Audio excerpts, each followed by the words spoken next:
Hello everybody, welcome back to my YouTube channel. So guys, in this video I'm going to be showing you how to fix cache app not opening on your iPhone and iPad. So guys, let's get started without wasting any time.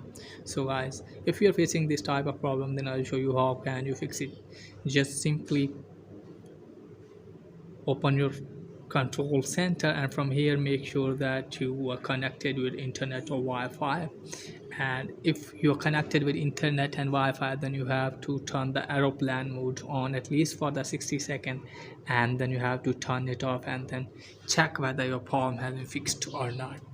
And if the bouncer gets there, then what you need to do is just simply open settings, and then you have to scroll it on, and then you have to tap on general, and from here you have to scroll it on, and then you have to tap on iPhone storage, and from here you have to wait for a while, and then you have to scroll it on, and then you have to tap on cache app, and then you have to offload the app from here and then reinstall it, and then check whether your problem has been fixed or not.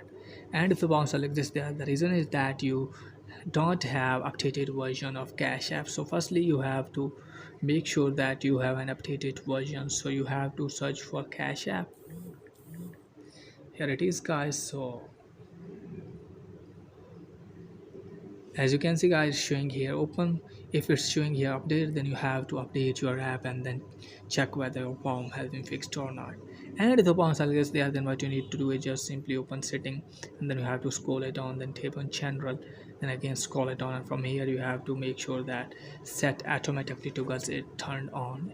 If it's not turned on, then you have to turn it on and then go back from here, and then you have to uninstall the app from here and then restart your device, and then you have to reinstall the app. So after doing all these things, hopefully your problem will be fixed. So that's it guys for today video. If the video is helpful, please like and subscribe my channel. Thanks for watching.